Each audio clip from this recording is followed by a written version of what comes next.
If, like me, you've ever really idealized the idea of living on a canal boat and waking up each and every day right next to the water, then this is one that you have to watch. But be warned, because it is every bit as good as you think.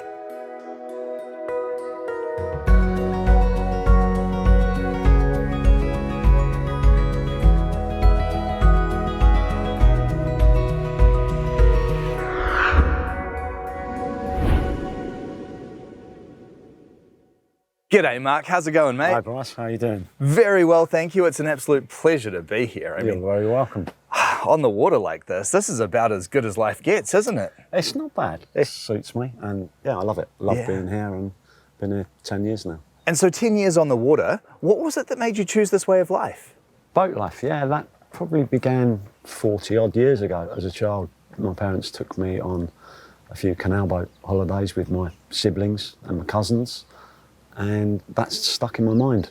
And then years later, leading up to my divorce, I kind of started reminiscing.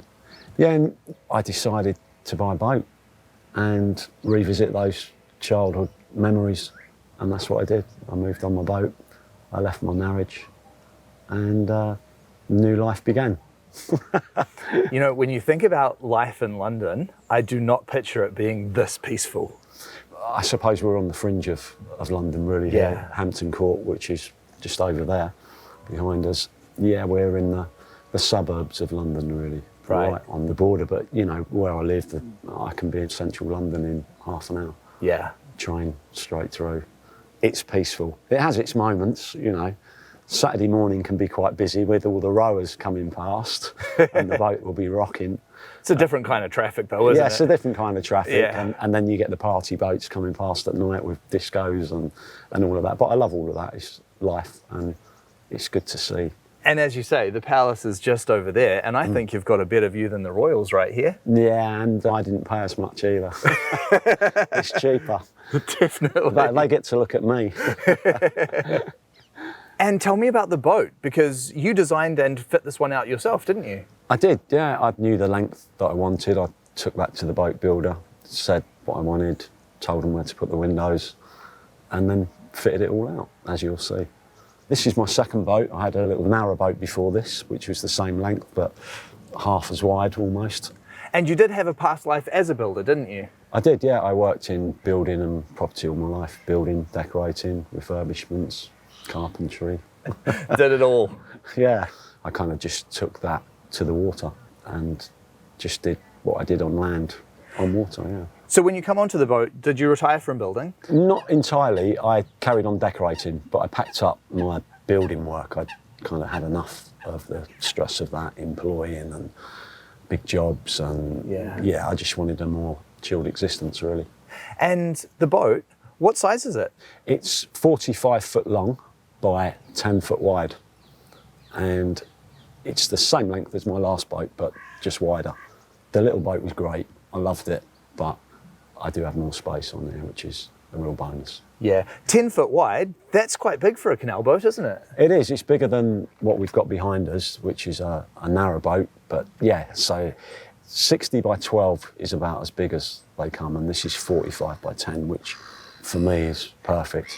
It's cheaper on the licence, it's easier to get moored, it's easier to maintain. So that's what I wanted. I didn't want a great big lump of a boat, so this is quite manageable. Yeah, a nice balance between finding good parking spots, being able to move it quite easily, but still having a really good amount of living space. Yeah, and I think I maximised and got the most out of it that I could out of a boat of this size.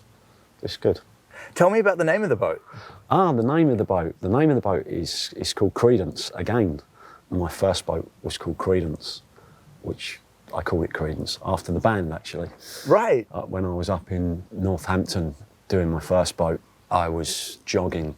I used to go for a run down the canal, and I'd had Credence playing in my ears as I ran down the towpath or jogged.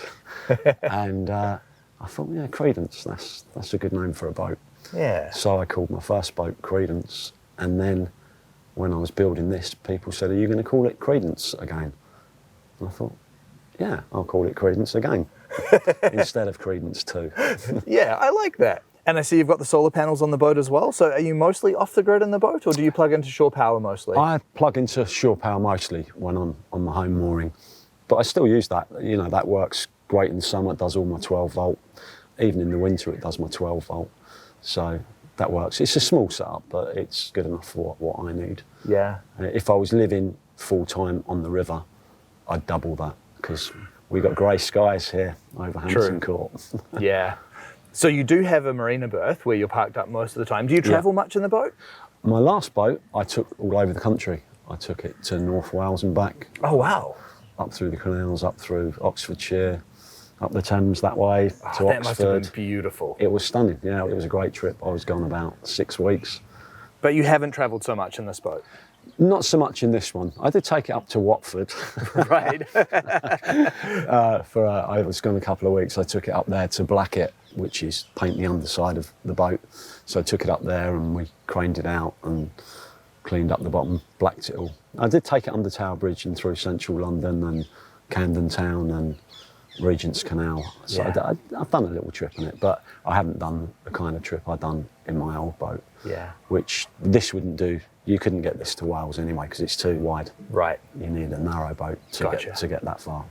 In that respect, you kind of have the best of both worlds here, don't you? Because you've got a permanent mooring where you can have the real sense of home and being a bit grounded in place, but then you do also have freedom to move and travel when you need to. Exactly, yeah. It's perfect. You know, if I'm going out locally, Kingston or Hampton Court, whatever, I quite often take the boat and just moor up and go out. Then it's a short walk home, which is nice after a night in the pub.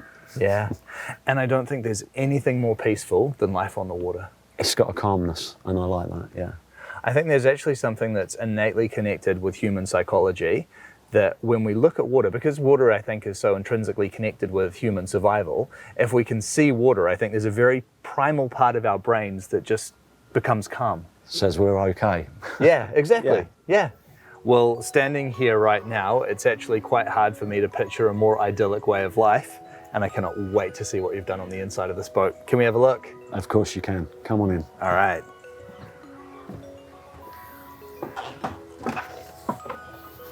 This is absolutely brilliant.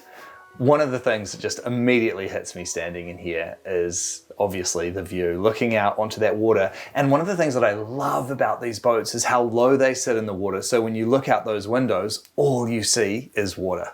Yeah, I think the water would be up to your knees if it was in here. Yeah, we're about 2 foot below the waterline. Yeah. Sitting in here. And yeah, you've got the view, you've got the ducks and the swans, and it's a good view. Yeah, and this design is so spacious. Yeah, I kind of maximised it. I knew the length of the boat that I wanted and designed the boat with that in mind and just tried to get the best out of every inch, really. I wanted this boat to feel modern, clean. I'm a bit of a clean freak. Yeah, and just be chilled with the river and quite minimal, really. I'm quite minimal in how I live my life. So this is your second houseboat that you've lived in. What was it that you absolutely had to have in this home to make it work for you? I wanted dining for 4 and I wanted more wardrobe space. Because my last wardrobe was like that wide. Right. And now I've got 6 foot of wardrobe. So yeah, I think those were the 2 things that I wanted more. The wardrobe space and dining. And a washing machine. I desperately wanted to have a washing machine. My last boat was as lovely as it was. I just didn't have the space for it. So yes, I've got a washing machine now. Definite touch of luxury living on the water with a washing machine. Yeah, it saves humping everything to the laundrette, yeah. And I really do like the way that you've done this dining table as well. So spacious, it becomes extra obviously prep area as well for the kitchen when needed. But again, having the chairs there right by the window, looking out onto the water, what a lovely place to sit and enjoy a meal. I love having that, but being by the window, I wanted it really centre to the window, but it took up too much room. So I've actually designed it so it moves.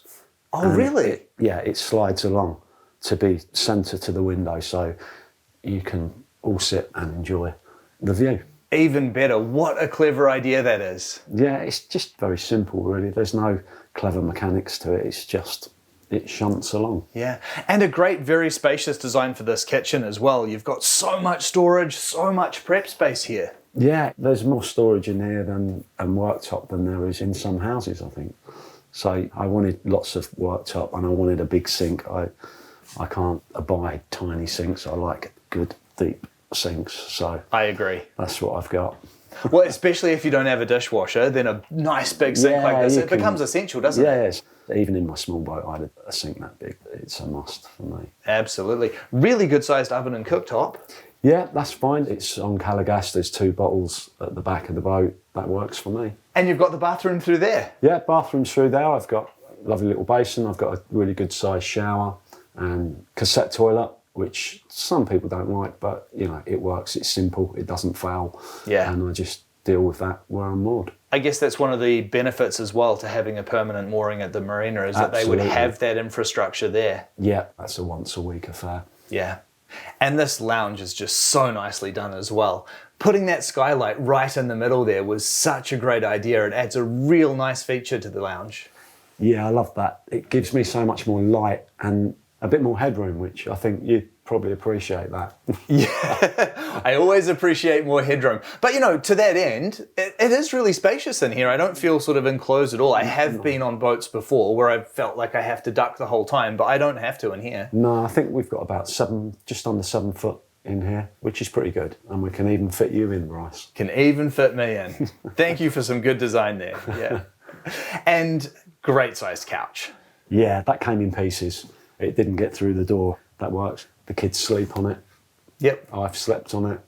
Yeah, it's really cosy. Brilliant.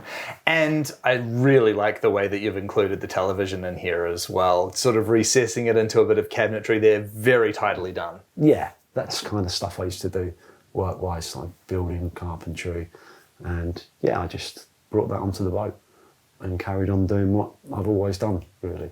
Yeah, nice to be able to take those skills that you're so used to using for other people and use them for yourself as well. Yeah, and it's nice to do my own projects, you know, for myself and not being governed by other people's, you know, wants. It's just how I want to do it. Yeah, absolutely.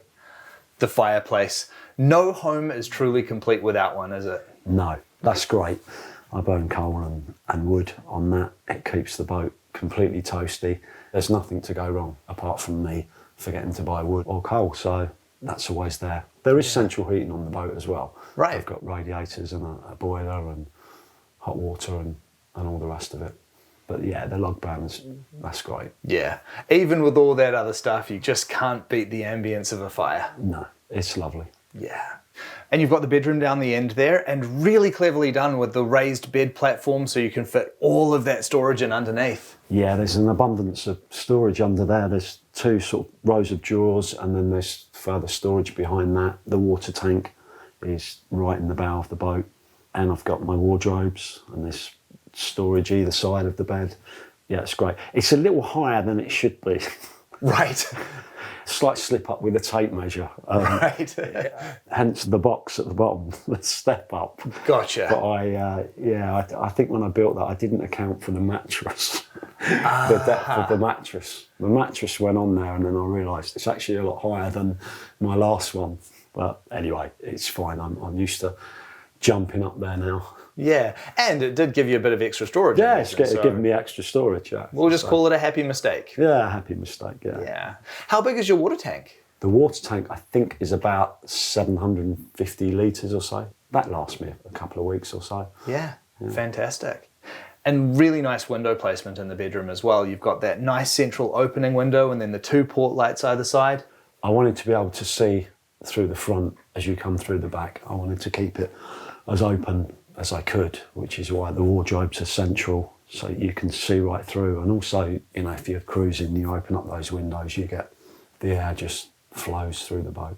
And looking around the boat in general, I can see that you have not skimped on storage. No space has gone to waste in here, has it? There's lots of storage, and you've just got to use every inch that you can. But I'm quite minimal as well in how I live, so there's plenty for me. The cupboards, obviously, you can see them. There's storage underneath all the units, and then I've got my cupboards at the back, which house the electrics, the washing machine, tumble dryer. Yeah, and then obviously we've got the DVD cupboards next to the telly. Yeah, there's all of that. Loads of storage under the bed, the wardrobes. Yeah, as much as I could make. So you've been living on the water now for 10 years. How long have you been in this boat? I've been in this boat just about 3 years now. And what's it like living here? It's great. There's a good community. You know, we help each other out. I've met loads of friends. It's been a whole new life for me. Yeah. From the outside looking in, this would be such an easy way of life to really idealize. And I know that I'm guilty of that myself. What is the reality of life on the water like? On the whole, great. But you do need to be practical. There's always something to do. You know, there's always kind of something to fix. You need to make sure you've got diesel and wood and coal. And yeah, it can be harsh in the winter. This boat will freeze in the winter if you don't keep it warm. It's much, much colder. So yeah, you just need to just prepare, really. Yeah. What do you do to insulate the boat? Insulation is foam spray, which is pretty good. It's probably the best, actually, insulation that you can put in a boat because it holds back the humidity. Because being a metal boat, it will condensate. If the humidity gets to the metal, it will condensate. Right. So foam spray stops that humidity touching the metal. Yeah. And stops it condensating. And can we talk about the cost that was involved in building this boat?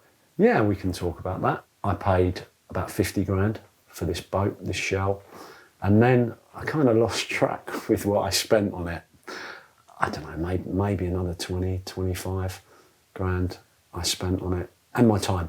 I worked long hours for a good 3 months doing it. I bet.